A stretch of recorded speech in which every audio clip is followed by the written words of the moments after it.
നിങ്ങളുടെ mobile use ചെയ്തിട്ടോ computer use ചെയ്തിട്ടോ എന്ത് വേണമെങ്കിൽ ചെയ്യാം. എന്ത് ചെയ്താലും അതിൻ്റെ തെളിവ് സൈബർ സ്പേസിൽ ഉണ്ടാവും. എപ്പോഴും ടെക്നോളജിയിൽ എപ്പോഴും ഒരു തുടർച്ച ഉണ്ടാവും, എപ്പോഴും ഉണ്ടാവും.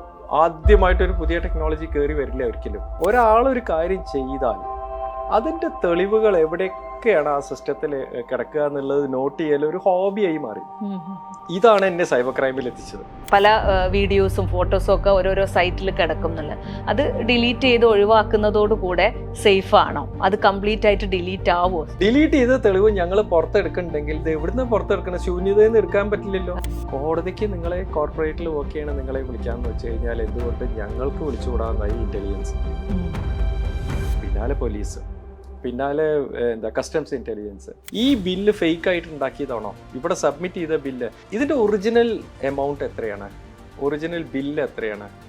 ഇത് എങ്ങനെയാണ് ഇവര് ഇതിന്റെ ഫേക്ക് ബില്ല് അവിടുത്തെ കമ്പനിയുടെ പേരിൽ ഫേക്ക് ബില്ല് തയ്യാറാക്കിയത്? അതിന്റെ തെളിവുകൾ സൈബർ സ്പേസിൽ എവിടെയായിരിക്കും കിടക്കുന്നുണ്ടാവുക?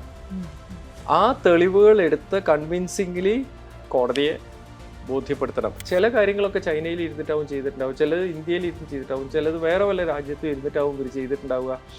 ഈ തെളിവുകളൊക്കെ എവിടെ കിടക്കണേ എന്നുള്ളത് അത് കൊണ്ടുവന്ന് കണ്ടുപിടിച്ച് ആ തെളിവുകൾ ഈ ഓഫീസർമാരുടെ മുമ്പിൽ പ്രസന്റ് ചെയ്യുമ്പോൾ ഉണ്ടാവണ ഒരു സുഖം, അത് ഭയങ്കര രസമാണത്.